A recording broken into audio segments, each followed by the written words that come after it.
house in a spaceship. I made all these dials and controls. I had certain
surface, about to walk up to their vehicle.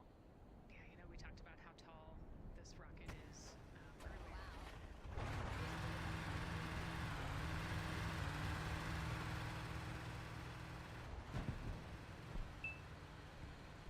Pad 39B, another historic place here at Kennedy Space Center. Construction began in 1964, finished 3 years later.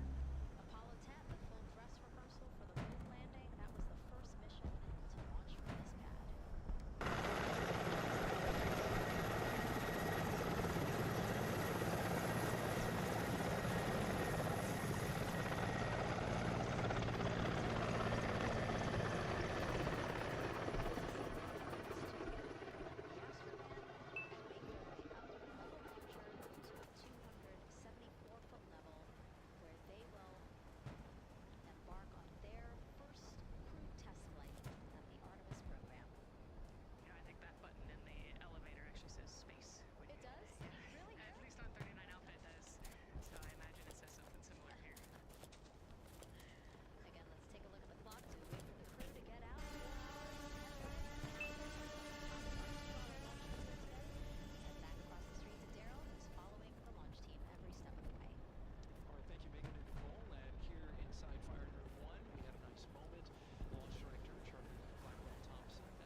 walk them through configuring their various consoles as well as getting ready. A nice moment here, and I'll just pause to just look and see as the crew walks across the zero.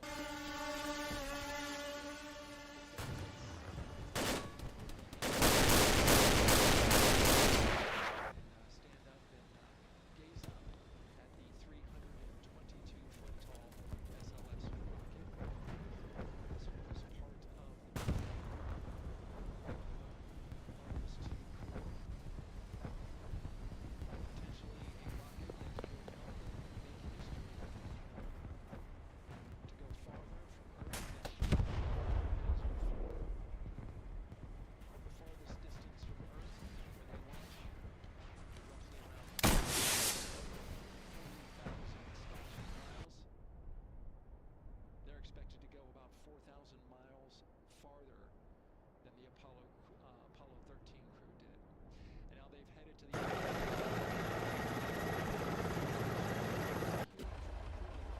they discuss with the launch team.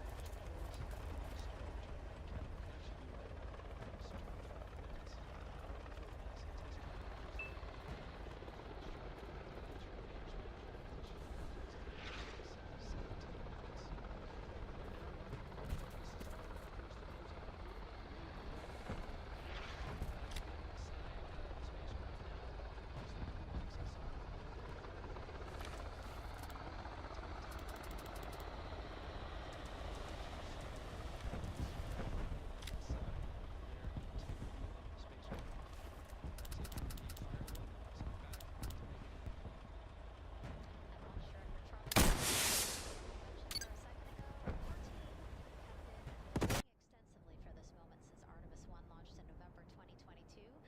Today they have a message for Reed, Victor, Christina, and Jeremy.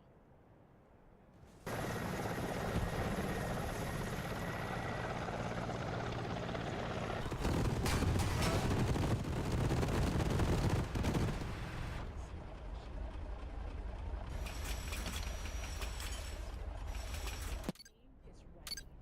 The vehicle is ready. And you are ready. From the ground to the moon, Godspeed Artemis 2!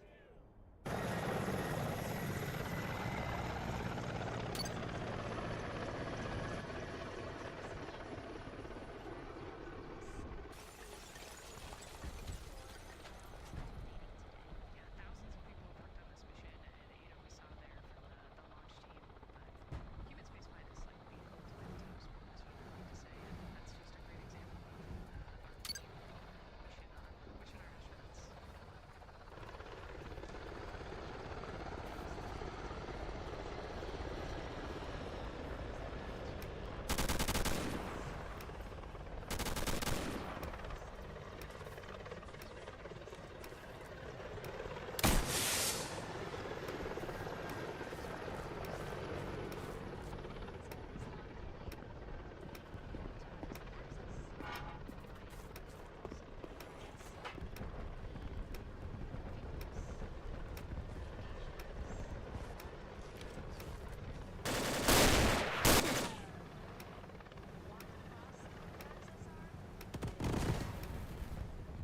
Space Center. 274 Reed does not like heights. Reed made it across, so Christina,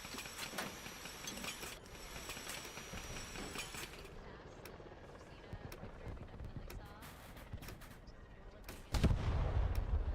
Looking at Reed, he knows where that camera is. Taking the opportunity to, again, just tell folks, hey, we're doing good. Ready for it. Yeah. And it looks like they're actually probably signing their patch. yeah, there's a wall with patches there, and so each crew signs when they get up for their launch. And so this is probably actually the first time a crew is doing this in the White Room of Launchpad 39B. Don't quote me on that, but I think the signing started with the commercial crew program. So Oh. there's a lot of that Mhm. in the White Room over at 39A. But again, this is 39B. 39B. Yep. Yep. And so now in this room here, the White Room, again, we will see the crew don or put on their communication caps again, their helmets, their gloves, and remove coverings that they had on their shoes. Yeah, so they want to protect the suits while they're walking out and up to the White Room, and now they'll finish reassembling those suits. Put the boots on, put the gloves on. You see they're working their comm caps now, and they'll work the helmets eventually as well. And so as we watch this process unfold, why don't we take a couple of questions for you guys, from you guys. What is the most difficult thing about preparing for a flight? Nicole, that question's obviously for you. Ooh, this is a great question. You know, I think we get such good training. You know, this crew's been training for years. And so they know this rocket and this capsule inside and out. They know all the dangers. They know how to react to anything. So I actually think, you know, preparing your support system and your family, I think launch day is actually tougher for your family than it is for you. And, you know, we've heard the crew talk about the difficult conversations that they've had with their family to prepare for this historic test flight. And so I think, you know, the closer and closer you get to the rocket, the fewer and fewer things from Earth you keep. You know, they left their suitcases at crew quarters this morning. They left their cell phones, their laptops, everything. And so you are just a human in a spacesuit about to get on a rocket with all of your loved ones watching. And I think that can be probably one of the most difficult parts about today. And while you were answering that question, Nicole, we did get a chance to check. Yes, this is the first time crew has signed the wall of the White Room, again here at pad 39B. Let's take another social question now. All launch windows happen to be in the evening. How come? Obviously referring to the April opportunities specific to Artemis 2. Right. You know, this is a complicated answer. I don't know that I would have the exact mechanics behind it, but it has a lot to do with orbital mechanics and where we are in terms of the Earth and the Moon relationship. And, you know, like we said, we're trying to get on that free return trajectory. And so it has a lot to do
They're going to make sure that all of those connections are good to go, make sure the crew's receiving the cooling and the air, and then we heard the comm check as well. So they're just making sure the umbilical connection was good to go, getting them strapped in and ready, and then they will move on to Victor and Christina. And so while we wait for that to happen, why don't we get another check of the launch countdown milestones with Daryl and the launch team?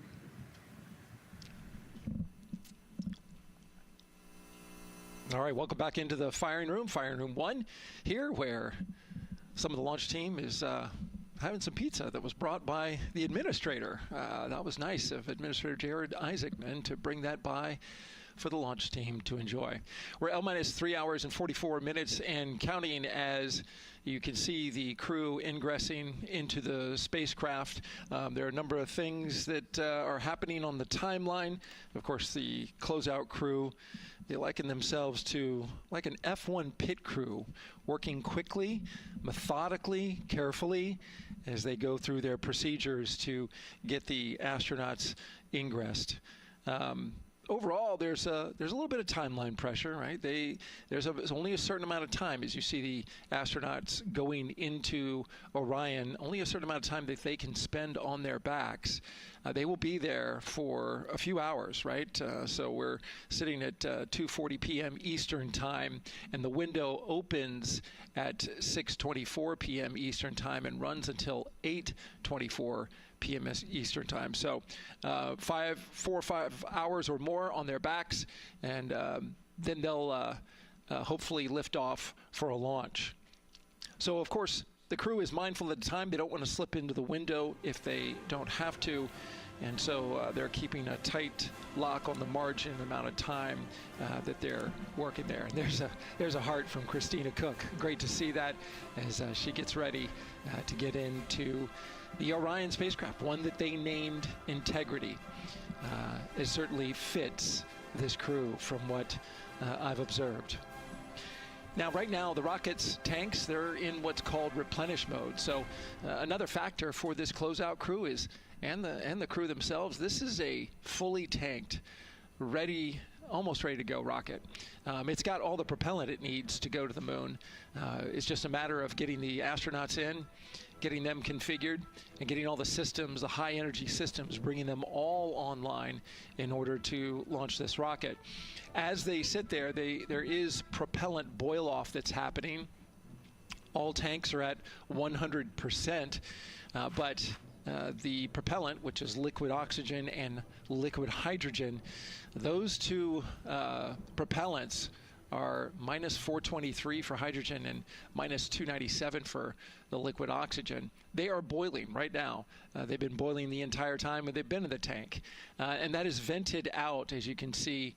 When we look to a wider shot of the rocket, you can see the venting and the little wisp of clouds that are coming out from the top of the rocket and the middle part of the rocket. And that is because just like you boil water on your stove, those propellants are boiling. Of course, their boiling point is much lower than water, and so it doesn't take much for them to boil. But just as if you were to leave your pot of water on the stove and just leave it there, what would happen? Well, it would completely boil off, and all the water would be gone. Just basically turned into water vapor inside your house. Well, it's the same case here. So we are continually replenishing the rocket with propellant, liquid hydrogen and oxygen, running from those propellant lines that you see there going into the rocket. So that continues to go well. Overall look from the launch team here, this has been a very smooth countdown so far. The cryo tanking went exceptionally well, and the launch team is really in a good mood right now. Cautiously optimistic, understanding that with a system this complex, you can have something unexpected happen.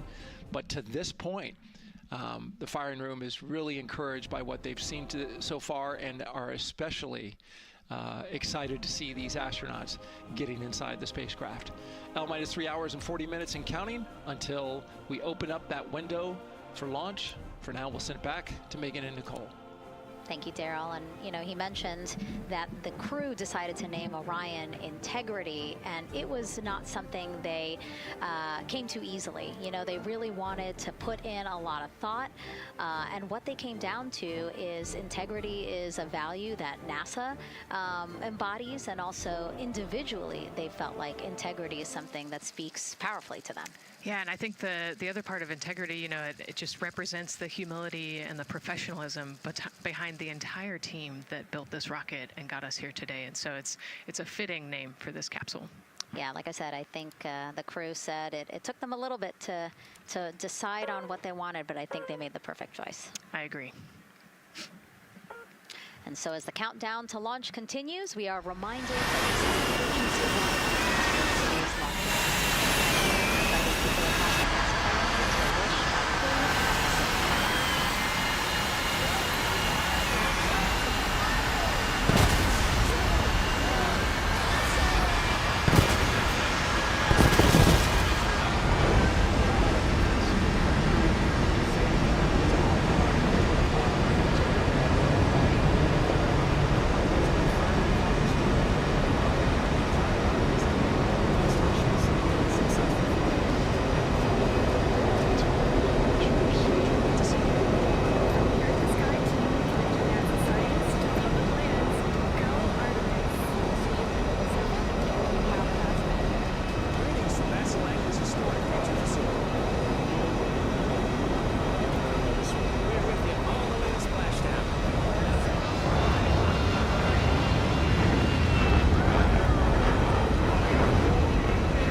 To see you guys back safely in San Diego, maybe singing some karaoke. Yeah, right, baby. He knows exactly what he wants to do. After he's like, yep, karaoke. I love that people submitted videos. You know, this is something that we actually asked as part of the broadcast. We were like, you know what, I think it'll be really fun. And the overwhelming amount of people who wanted to record something for the crew was really heartwarming. Yeah, you know, this is the first time in over half a century that we're sending people back to the moon, and everybody is excited about it. You know, kindergarten to congressmen and all over the world, everyone is ready for today and excited to see this launch. So here we are, guys, still inside Orion closeout team, putting some final touches on, it looks like Victor's configuration there. Again, making sure that his harness is set. Attention to the designated grid zone! Any other umbilicals that he needs to Attention to the designated grid zone! connected to Orion. Again, we are sharing so much information with you, and we hope you find it educational and fun. But we do know you guys still have some questions, so why don't we take another one now?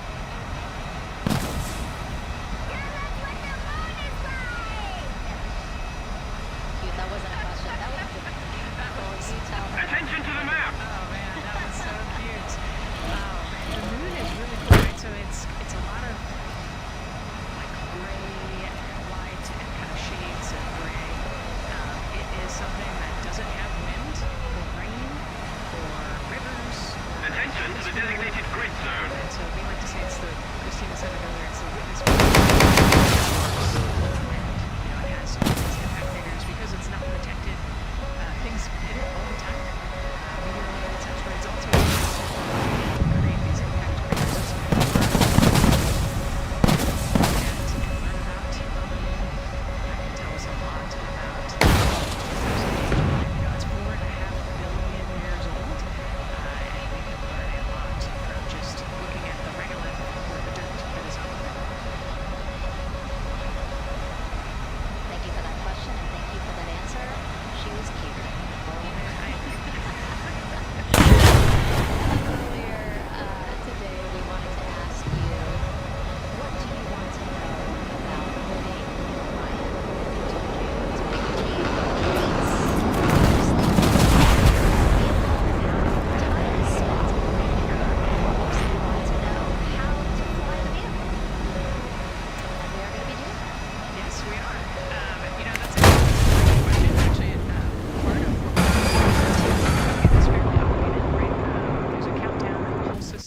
knows when it needs to ignite the engines. But we are going to do some manual piloting throughout this mission. Once they launch and they separate from the ICPS, they're actually going to do a rendezvous. They're going to take that portion of the rocket and they're going to try to fly closely to it, and so they will actually take manual control of the Orion spacecraft and try to get nice and close to the other portion of the rocket. And so you can see actually a little bit in the view that you have right now. So on the left here, there's his right kind of a joystick, if you will, on the right side.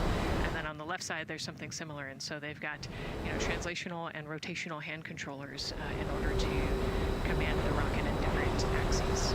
Yeah, it's really exciting. I mean, Victor said it himself that one thing that he's really looking forward to is piloting Orion manually. So we'll get to see that during our continuous coverage. Again, we are covering this entire mission.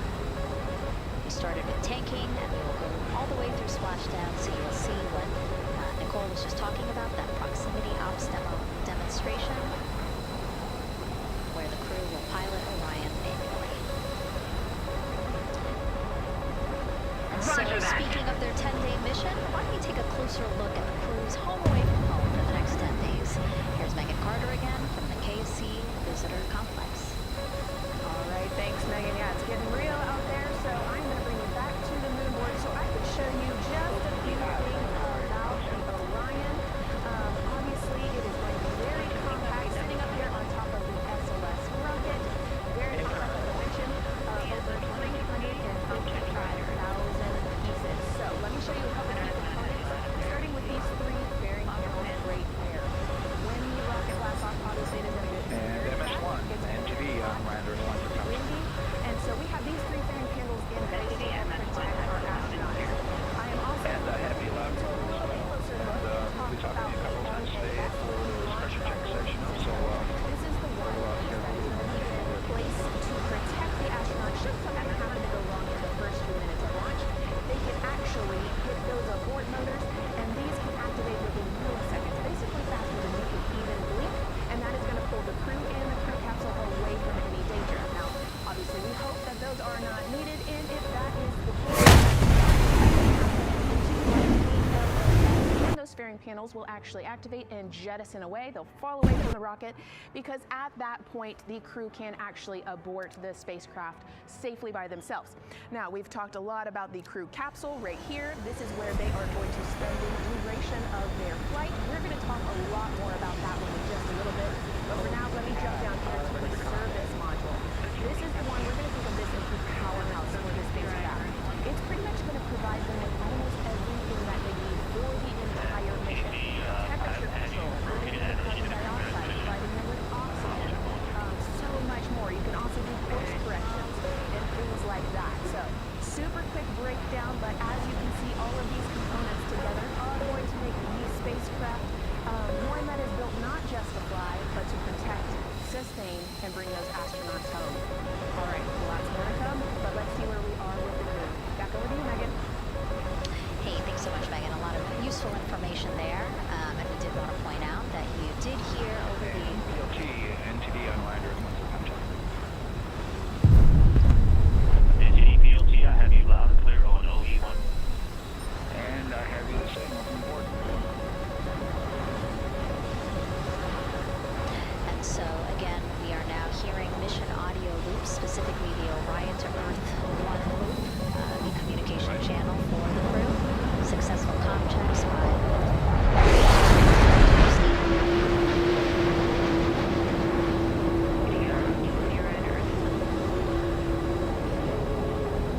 Senior. Yes, sir. Configure ARM ship mode for EPROC 10.1.1. Crew ingress and vehicle pre-launch config. Step 1. 10.1.1 crew ingress and vehicle pre-launch config. Step 1. Doing it work now. And so see, now we are privy to some of the countdown procedures that the team is asking for the crew to do. Yeah, so they're going to work through some of these procedures, finish the ingress portion, as you heard in that procedure. So this is where the crew's going to start building their nest, if you will, running some procedures, getting the capsule ready for humans to be on board. And now look at the clock, 3 hours, 30 minutes and counting until the beginning of our 2-hour launch window, and we are pretty good on time. We are as we are expecting in terms of when ingress will be wrapping up. And so now let's bring Mary Jordan, again, our commentator inside of Mission Control Houston. Let's check in with you. Megan, it's Mission Control Houston. OTC copies. And we'll stand by for those con checks. Attention to the map!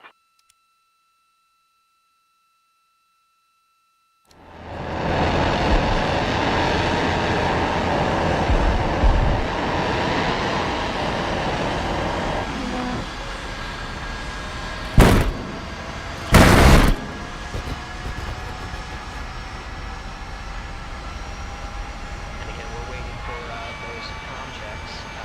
We did confirm from our IDA officer here in Mission Control Houston.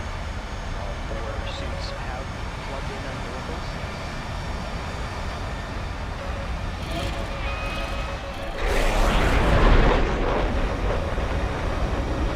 Go ahead, MTD. Yeah, we're ready to proceed with the voice checks if you and everyone else is.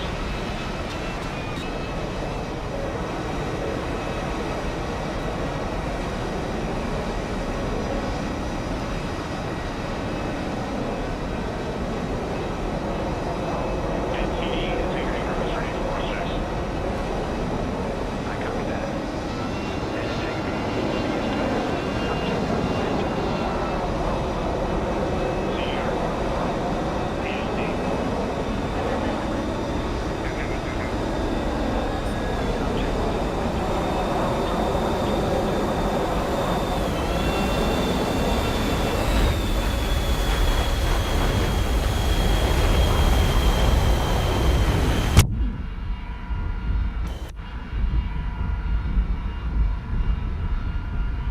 CDR. PLC.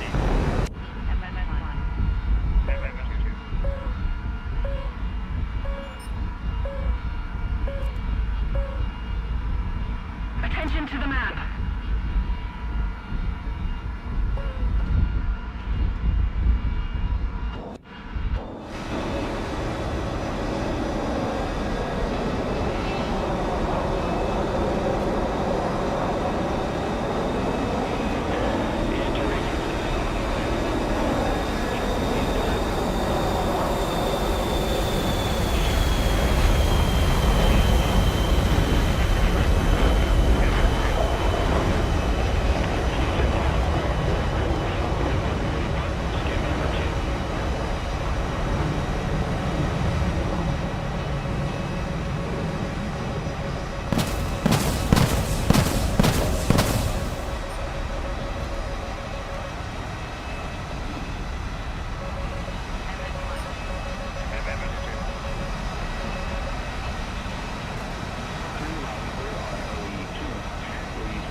We're going in work now.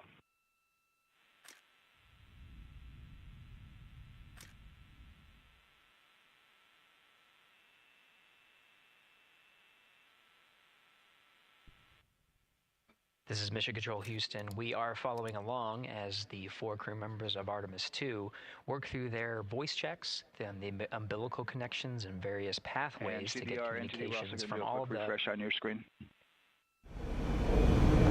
CDR. Attention to the map! Quick refresh on your screen. You guys are okay with that? Hey, firm, just let us know when we can continue in 10.1.1. We'll go hands off.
Closed, the pressurization tests can commence. We'll stand by for word of a good leak check on all 4 of the crew member suits for the Artemis II mission. Again, this is the very beginning of a very busy flight day for our 4 crew members. After launch, they have a series of burns to prepare for. The first major burn being the perigee raise maneuver that allows them to continue in lower orbit. Next being the apogee raise burn that puts them in a high orbit. This is that takes them around the Earth for nearly a day, 12.5 hours to be precise, and allows the teams, including the astronauts and the flight control teams, to check out critical systems ahead of committing to the next day's transmitter injection. But before they even call it a day, Integrity will separate from the ICBS. The crew will command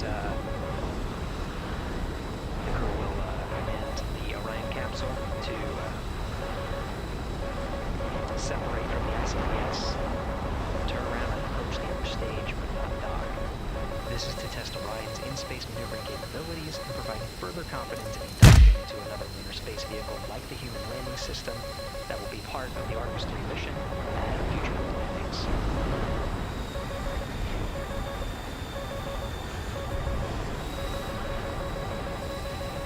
Just a few of the highlights of the very first of 10 flight days as we await for confirmation of good leak checks inside. Let's keep the pressure on. Victory is close. A lot more to this mission. A reminder that this is, of course, a test flight. The purpose here is to demonstrate procedure systems and life inside Orion on a mission around the moon for the first time, and get further confidence in the capabilities that are charting the return to the lunar surface.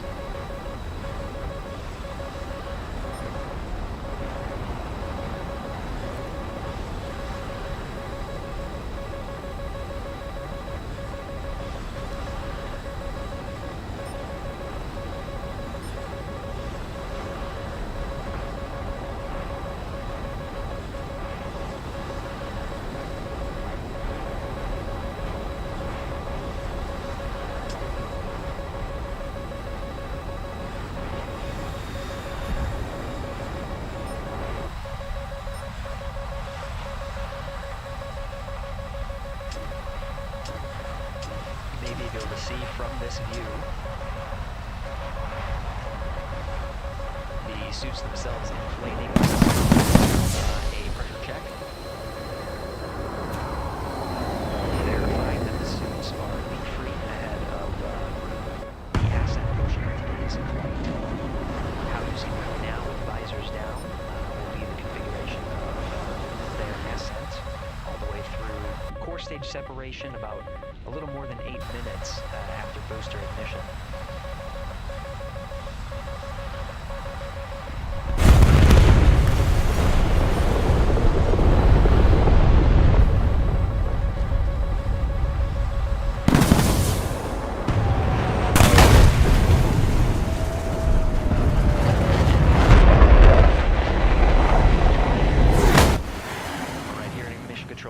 We are continuing to follow along, standing by for confirmation of good leak checks. In the meantime, there are no showstoppers here in Mission Control Houston, and we continue to monitor the countdown to launch. Megan, we'll send it back to you over at the Space Coast. Hey, Gary, thank you so much. Yeah, as we wait for confirmation of a successful leak check for all 4 astronauts, why don't we go back to Daryl again, who has been following along with the launch countdown as we inch closer to the opening of our 2-hour launch window. Attention to the designated grid square. It's good communication. It's great to hear from the crew inside, even though it is as simple as a comm check. It's really good to hear their voices as they move through those various comm checks and then get ready for the suit leak checks. Fantastic views inside Orion that you're looking at now. Give you an update on the weather outside. We're still 80% go for our 2-hour launch window, which starts at 6:24 p.m. Eastern Time and closes at 8:24 p.m. Eastern Time. That's the good news. The bad news is that we've got some rain showers that are starting to rain. It looks like it may have had when it rained on received some rain earlier today. Water isn't going to hurt anything out there at this point, but the rest of the area might be getting a little bit wet, which may include the hostess, so keep an eye out for that.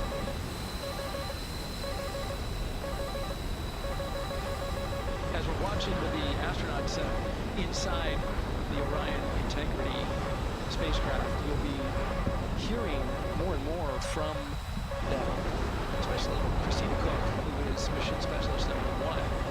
She not only is going to be making history.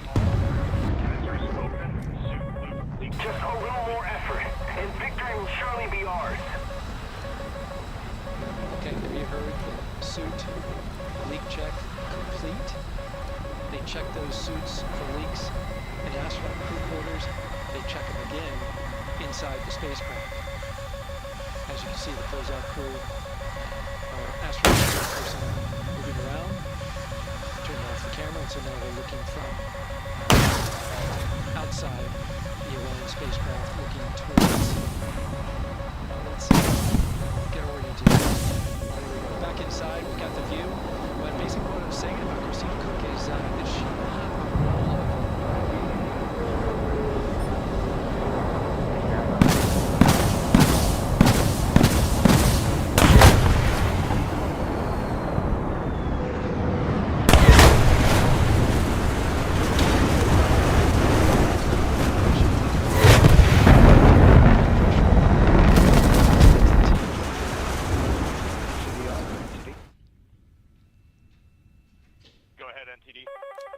Yeah, we're gonna do another cleanup on the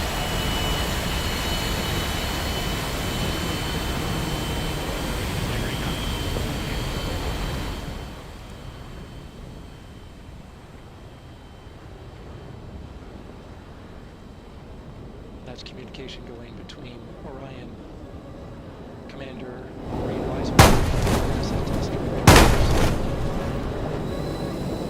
As I was saying, Christina Cook will be reading measurements from the counterbalances system, so you're going to hear her be asked by the NASA test director to read that CBA counterbalances system. It's mechanically latched by the closeout. We're using tools, but there's a hydraulic assist Keep it up, and victory will be ours. With the pressure assist that helps open it up, not only that hatch, but also the last hatch.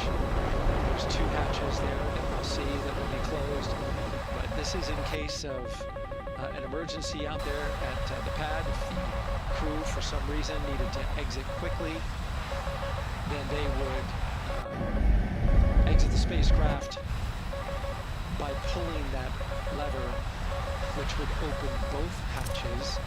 Those hatches are heavy. The Orion hatch is hundreds of pounds.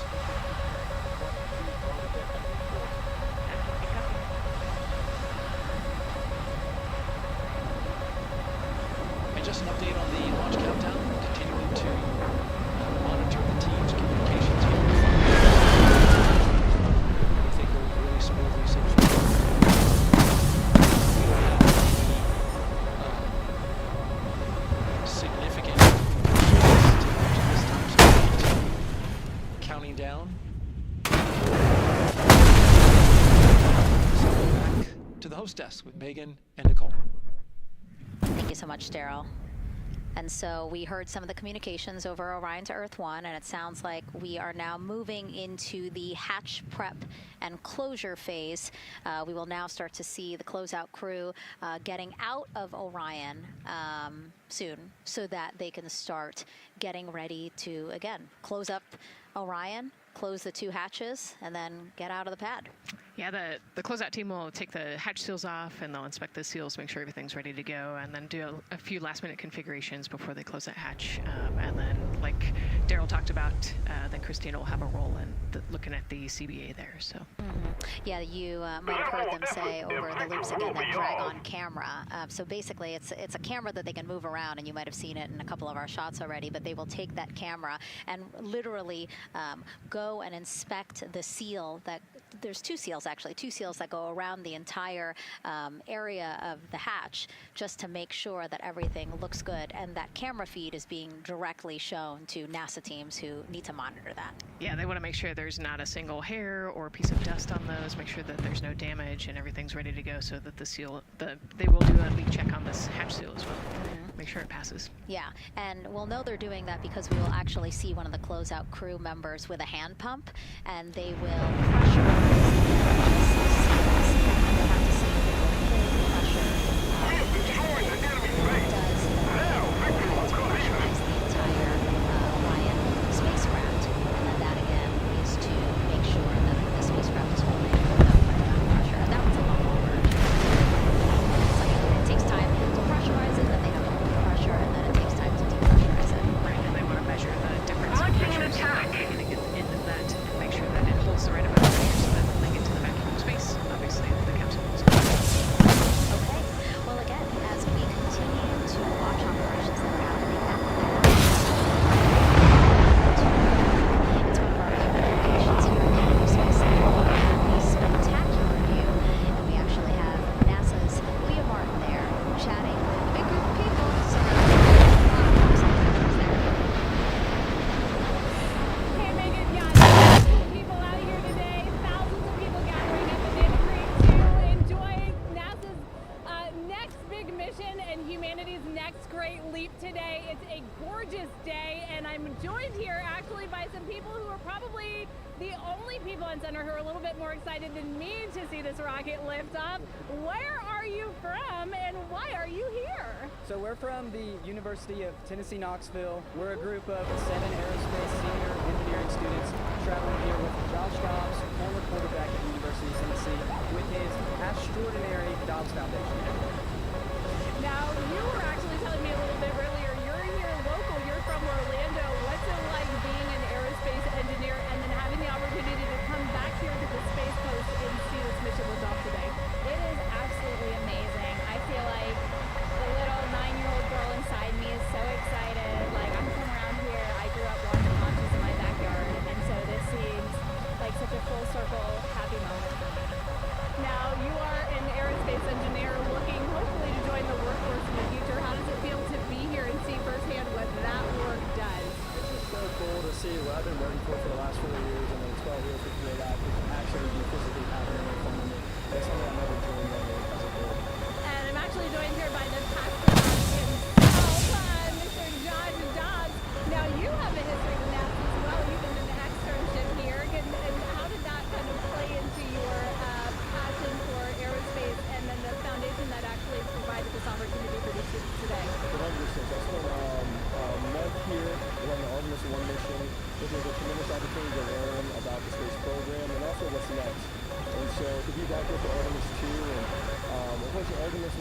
went in the middle of the season, so it's surreal to be here for Artemis 2. And for my foundation, like, the goal is to be able to take advantage of the opportunities that I've had. And attention to the designated grid zone. Of the industry and accumulate into. So it's an honor to be here. We're really appreciative of all the engineers and all the hard work that's gone into this moment, and we're excited to watch history happen today. Absolutely, and as a group, I think you guys have led well as a team today. What would you say? I think we can all join together, maybe say go Artemis. Go Artemis. That was a fun interview, and again,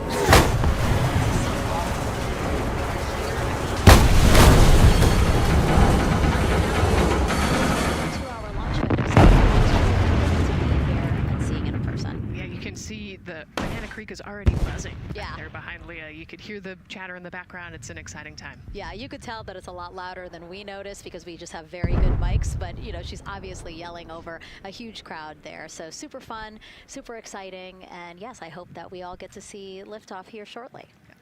Okay, so as we know, Victor, Reed, Christina, and Jeremy will have their hands full during their mission. So for some of their test flight objectives, let's go back to Megan Carter at the moon board. All right, as we have seen from those camera views, their capsule is very compact, obviously. So let me show you a few cool things about this piece. The Orion capsule is going to only be about 16.8 feet in diameter and a whopping 10.5 in height. Think of it about the same cubic feet as 2 minivans. So obviously every piece of that capsule has been planned with purpose. And a really great example of that is going to be these seats that we have seen that live view of. Now these seats are going to be out for launch, but in between they are stored in between to give them more room for daily activities and things like that. While they are on board, obviously they are going to have a lot of things to do. One of those is going to be to manage attention to the map, as we've discussed, but they also have several other objectives as well. And they are going to be doing lots of system checkouts, checking out the service module, making sure everything is working correctly. They're also, like I said, going to have a chance to manually fly. Now this was taken during the pressure on, and victory is close. Controllers, touchscreen interfaces, so much to work with and practice with as well. Now while on board, they will also have the ability to eat those shelf-stable meals that are designed specifically for microgravity. I think I saw somewhere that one of their meals is going to be mac and cheese and brisket, so that makes this other to me very happy. All right, but also some time to look at some things like power and propulsion. They will have 3 key propulsion systems that are going to help power Orion as well. And speaking attention of power, to the designated grid zone. Module real quick because I wanted to point out these 4 solar panels. These are going to take about 18 minutes to unfold like giant wings, and they're going to stretch 62 feet from end to end, and these are going to help power the service module and in turn provide what the crew needs for their journey.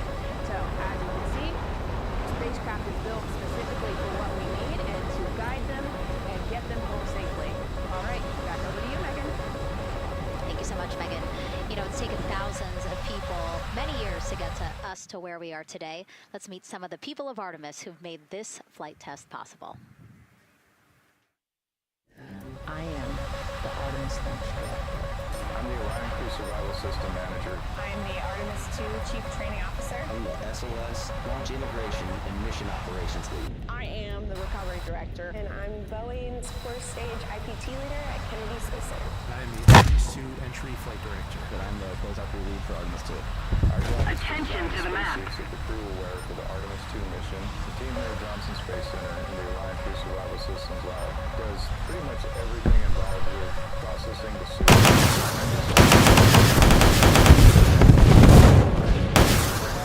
Chief Training Officer is to manage of how we train our astronauts, run our simulations for our flight control team for the mission, and then go implement that plan. Recovery team is responsible for 3 things. So recovery situation where we go recovery in the capsule at their designated landing site rescues in case we do need to rescue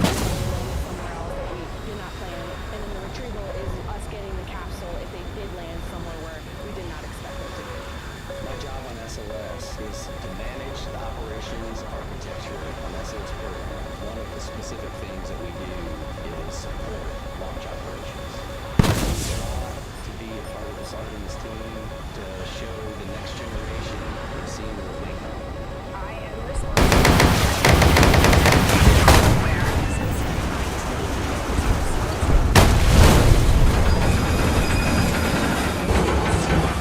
correctly, and there's going to be 4 of our astronauts, and it's going to get them to their ride around.